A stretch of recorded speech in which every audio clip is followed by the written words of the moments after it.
स्वागत है दोस्तों आप सभी का कॉरेस्पॉन्डेंस वाला पे। और BEGC 133 जो आपका एग्जाम होने वाला है उसका ये ब्लॉक 4 है, मॉड द ऑथर, जिसे लिखा है एल्फ्रेड लॉर्ड टेनिसन ने।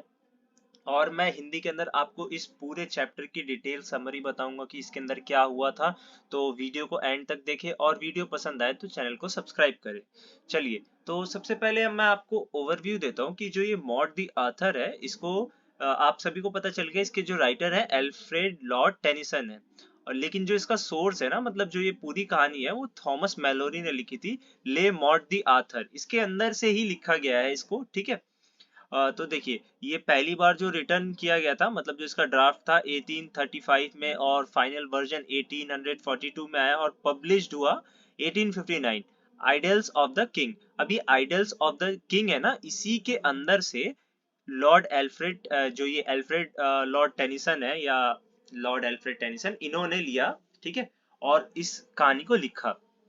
तो उसके अंदर क्या है, the passing of Arthur, the death of king Arthur, the battle of chameleon, Arthur, Helen the epic. अब इसी में से ये जो ये देखिए, ये आइडल्स ऑफ द किंग है ना, इसके अंदर ये सारे पार्ट्स थे और उसी में से ये किंग आर्थर की जो डेथ है ना, उसको ही लिखा गया एल्फ्रेड लॉर्ड टेनिसन ने, ठीक है।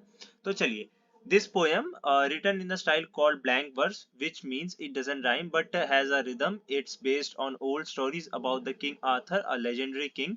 The poem is inspired by Thomas Mallory book Le Morte d'Arthur, which was first published a long time ago in 1845. Tennyson, the poet, used some old-fashioned work like say spake, thou, and thee to make the story feel ancient. तो जैसा मैंने आपको बताया था कि ये जो poem है सबसे पहले सर थॉमस मैलोरी ने लिखी थी, ठीक है, ले मॉर्ट दी आर्थर। अब इसी जो इसका पब्लिश हुआ था 1845 में, उसी में से ये टेनिसन एक पोएट थे, इन्होंने उठाया थोड़ा बहुत और एक एंशियंट टाइप में लिखा इस स्टोरी को।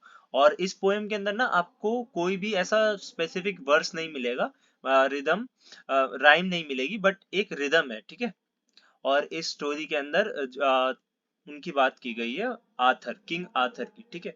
But Tennyson didn't just right this poem because he liked old stories. He had a close friend named Arthur Henry Hallam, who died suddenly when he was only 22 years old. This was a huge sadness for Tennyson, and you can also feel his grief in the poem, especially when Bedivere, one of Arthur's knights, say, "Oh my God, Arthur, where shall I go?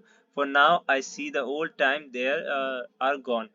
The poem story happens after King Arthur has defeated a tailor named Mordred. चलिए, तो ये थोड़ा बहुत मैं आपको इसका analysis समझा देता हूँ। तो ये ज्यादा इंपॉर्टेंट नहीं है, बट एक ओवरव्यू के लिए समझ लीजिए कि जो इसे लिखा था लॉर्ड टेनिसन ने, उनके जो फ्रेंड थे ना, उसकी मौत हो गई थी 22 इयर्स ओल्ड के अंदर। तो उसको ना काफी ज्यादा रिलेट किया इन्होंने, क्योंकि जैसे जब किंग आर्थर मरते ना, तो सर बेडिवियर उनसे पूछते हैं कि मतलब मेरे मालिक, मैं अब यहाँ से कहाँ जाऊंगा। वैसा ही कुछ सेम इन्होंने भी सोचा था, तो इसी के ऊपर इन्होंने मतलब उस दुख के ऊपर लिखा, ठीक है। अब देखिए, the poem story happens after the king Arthur has defeated a traitor name Mordred, but he left badly hurt. All of his knights are dead except for Sir Bedivere. The great round table where the Arthur and his knights sat is destroyed, and the Camelot, the wonderful kingdom, is no more. Arthur first word are about how there will be never be another place like Camelot, showing how people in Tennyson's time were interested in the romantic and noble idea of the medieval world. तो देखिए, जो poem start कब होती है, जब king Arthur की death होती है ना। और डेथ मतलब होने वाली होती है, क्योंकि एक ट्रेटर होता है, मतलब आक्रमणकारी होता है मॉडरेट, उसको किंग आर्थर हराते हैं। पर उसको हराते वक्त ना वो बहुत बुरी तरीके से इंजर्ड हो जाते हैं, उनके सारे नाइट मर जाते हैं, नाइट जो सिपाही होते हैं, बस एक बचे रहते हैं, सर बेडीवियर, ठीक है। और द ग्रेट राउंड टेबल, मतलब जहां ये लोग बैठा करते थे, किंग और उनके जो नाइट होते थे आर्थर के, और कैमलियोट वहां के देश का नाम है। तो किंग आर्थर ना, जो उनके फर्स्ट वर्ड होते हैं, वो बोलते हैं कि मेरे कैमलियोट जैसा, मतलब हमारे देश जैसा कोई देश नहीं होगा, ठीक है। अब इसके बाद आगे बढ़ते हैं। Sir Bedivere is a loyal knight who tries to follow King Arthur order even when he doesn't agree. He has to throw Arthur magic sword Excalibur into a lake, but he is tempted to keep it because it's so beautiful. This struggle shows that Arthur's power as a king is fading. As Sir Bedivere carries the injured Arthur to the lake, Tennyson describes the hard journey using words that sound harsh and difficult, making the reader feel the pain and struggle. In Mallory version of the story, three magical queens take Arthur to a place called Avilion, where they will heal him so that one day he might come back to rule again. Tennyson poem suggests the Arthur story is like the story of Jesus who died and was believed to rise again. अब देखिए इसके अंदर क्या होता है कि जो sir बेडिवियर होते हैं लॉयल नाइट होते हैं आर्थर के, और जब वो मतलब आर्थर बोलते हैं कि जाओ मेरी तलवार एक्सकैलिबर एक्सकैलिबर जिसका नाम होता है उसको जाके लेक में फेंको, पर जो उनके बेडिवियर होते हैं नाइट वो मना करते हैं। और ये स्ट्रगल दिखा रहा होता है कि कैसे एक राजा की ताकत घट जाती है जब वो अपने मतलब बुरी अवस्था में जाता है, ठीक है। और जो सर बेडिवियर होते हैं आर्थर को लेक के पास लेके जाते हैं और टेनिसन उनकी हार्ड जर्नी को इसके अंदर डिस्क्राइब कर रहा होता है। और जो ये मेलोरी का वर्जन है ना थॉमस मेलोरी का, इसमें क्या होता है कि जो क्वीन आती है ना वो लेके चली जाती है ना, जो आर्थर की बॉडी होती है, माना जाता है कि आर्थर काफी रहस्यमय तरीके से जन्म हुआ है उनका। और उसके बाद जब उनकी बॉडी जाएगी तो वो जो आएंगी ना फेरीज वगैरह या मैजिकल क्वींस वो इनको हील करेंगी, और ताकि वो कुछ दिनों बाद आके फिर से मतलब जब जरूरत हो तो वापस आ सके। और देखिए sir Bedivere understand that with Arthur departure, some very specific is lost, like a guiding star in the sky. But Arthur tells Bedivere not to worry, saying that change is a natural part of life. The old ways of life changes, making ways for the new. मतलब इसके अंदर जाते जाते भी जो राजा Arthur होते हैं वो बेडिवियर को बहुत कुछ सिखा के जाते हैं, जैसे कि किसी के जाने से आपकी जिंदगी खत्म नहीं होती, ठीक है, उसके बाद कुछ नया आता है, तो इसे लाइफ में इम्प्लीमेंट करें। चलिए समरी पे आते हैं। वो सब दोस्तों एक ओवरव्यू था, summary is the most important, और मैं इसको लिख दूंगा वीडियो के अंदर कि 7 मिनट्स के आसपास से आप समरी देख सकते हैं। The story is about King Arthur who is badly hurt after his last battle. All his knights have died except for one Sir Bedivere. Sir Bedivere take the dying king Arthur to a broken down chapel near a lake. अब देखिए जो ये story है ये king Arthur के बारे में है, जिनके जो एक आक्रमणकारी होता है उससे लड़ाई करते वक्त बहुत बुरी तरीके से घायल हो जाते हैं। उनके सारे सिपाही मर जाते हैं सिर्फ एक को छोड़ के, जिनका नाम होता है सर बेडिवियर। सर बेडिवियर घायल आर्थर जो मरने वाली हालत में होते हैं उन्हें एक चैपल के पास लेके जाते हैं जो एक लेक के पास होती है। चैपल वो आपने देखा होगा ना जो ताबूत वगैरह जहां दफनाया जाता है वैसा कुछ होता है, ठीक है। Arthur tell Bedivere that there will never be a place as wonderful as Camelot again, he knows he won't survive much longer, so he ask Bedivere to take his special sword Excalibur and throw it into the lake. Arthur had once received the sword from a magical hand that came out of the lake. अब देखिए जो Arthur होते हैं जब मरने वाले होते हैं उन्हें पता होता है कि वो अब और नहीं जिएंगे, तो उनका जो पहला शब्द होता है ना वो क्या कहते हैं कि जो हमारा देश है कैमलियट उसके जैसा कोई दूसरी जगह नहीं हो सकती। और उसके बाद वो सर बेडिवियर को कहते हैं कि जो मेरी तलवार है ना एक्सकैलिबर इसको ले जाके आप लेक के अंदर फेंक दो, ठीक है। Bedivere doesn't want to leave Arthur alone, but he does as he told. He walked through the graveyard in the moonlight to the lake's edge. When he see how beautiful the sword is with its sparkling jewels, he decides to hide it instead of throwing it into the lake. तो बेडिवियर ना Arthur को छोड़ना नहीं चाहते पहले तो, क्योंकि वो राजा होते हैं और एक वफादार सिपाही का यही धर्म होता है कि जब उसका राजा घायल होता है तो उसको छोड़ना नहीं चाहिए। बट जब सर बेडिवियर को आदेश करते हैं किंग आर्थर तो सर बेडिवियर को जाना पड़ता है।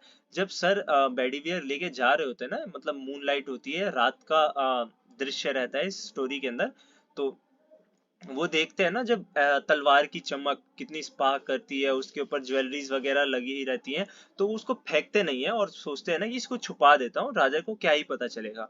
When Bedivere returned, Arthur asked if he did what he was told and what he saw.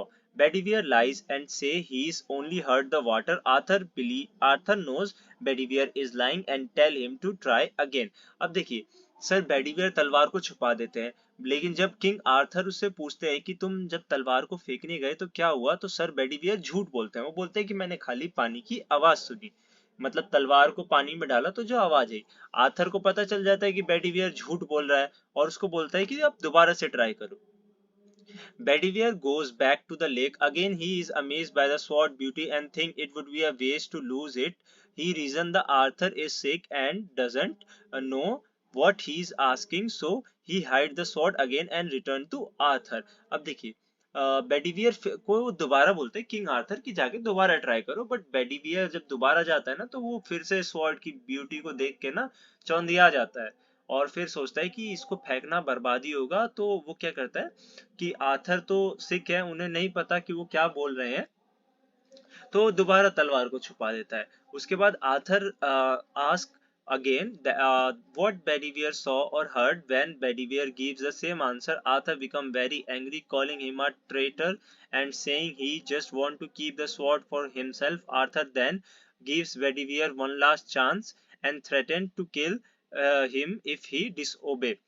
अब देखिए, आर्थर बेडीवियर से फिर से पूछते हैं कि तुमने क्या सुना। बेडीवियर फिर से वही जवाब देता है कि पानी की आवाज आई।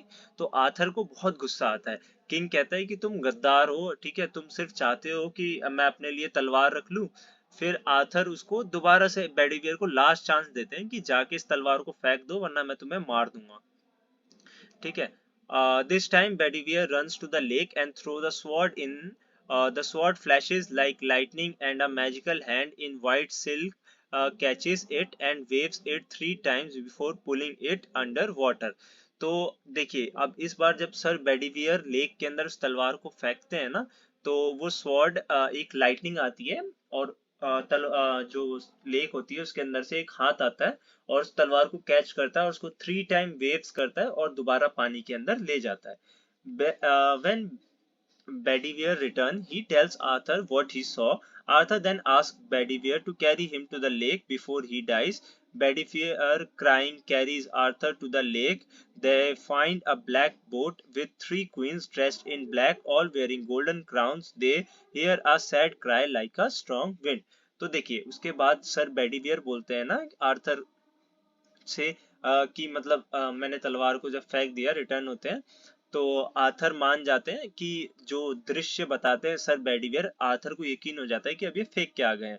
तो लास्ट में आर्थर बोलते हैं कि मेरे को कैरी करो जिससे पहले कि मैं मर जाऊं, है ना। और बेडिवियर फिर उनको लेके जाते हैं और उसके बाद ना उन्हें एक ब्लैक बोट मिलती है जिसके अंदर 3 रानियां होती है काले कपड़ों के अंदर, ठीक है, और उन सबों ने गोल्डन क्राउन पहना होता है और एक सैड क्राई सुनाई देता है स्ट्रॉन्ग विंड की तरह। Arthur tells Bedivere to put him on the boat. The queen takes Arthur and the tallest one holds his head and cries. Arthur looks weak and broken, not like the strong king he used to be. Bedivere feels hopeless and asks Arthur where he should do now that the great times of Camelot are over. तो आखिरी में क्या होता है कि Arthur ना उन्हें boat के ऊपर जो आर्थर होते हैं उन्हें सर बेडिवियर बोट के ऊपर रख देते हैं और जो क्वीन होती है ना, जो सबसे टॉलेस्ट होती है, वो सर आर्थर का सिर को अपने मतलब जो भी होगा थाइज वगैरह उनके ऊपर रखती है, होल्ड करती है उनके हैंड को और रोने लगती है। आर्थर बहुत ज्यादा वीक और ब्रोकन दिखते हैं, जैसे पहले हुआ करते थे वैसे बिल्कुल नहीं। और उसके ये दृश्य देख के जो बेडिवियर होते हैं काफी ज्यादा होपलेस फील करते हैं और आर्थर से पूछते हैं कि अब जो मैं क्या करूं, कहाँ जाऊं, जो कैमलियोट के दिन थे वो खत्म हो गए, ठीक है। तो ये स्टोरी का आखिरी दी एंड होता है और इसके बाद का जो रिप्लाई देते हैं वो मैंने आपको बता ही दिया था, ठीक है, कि मतलब किसी के जाने से चीजें नहीं रुक जाती। और अगर आपको वीडियो अच्छी लगे तो चैनल को सब्सक्राइब करें। Thank you so much for watching. और दोस्तों, इस वीडियो के साथ मैं आपको बताता हूँ कि मैं जो इसके इंपॉर्टेंट क्वेश्चंस होंगे ना उसको भी मार्क कराऊंगा और उसके साथ साथ जो आपको अगर गैस पेपर चाहिए हो तो आप उसके लिए भी बोल दीजिएगा, मैं गैस पेपर भी इसका रेडी कर दूंगा, ठीक है। और thank you so much for watching. Telegram channel को ज्वाइन कर ले अगर आपको पीडीएफ चाहिए तो।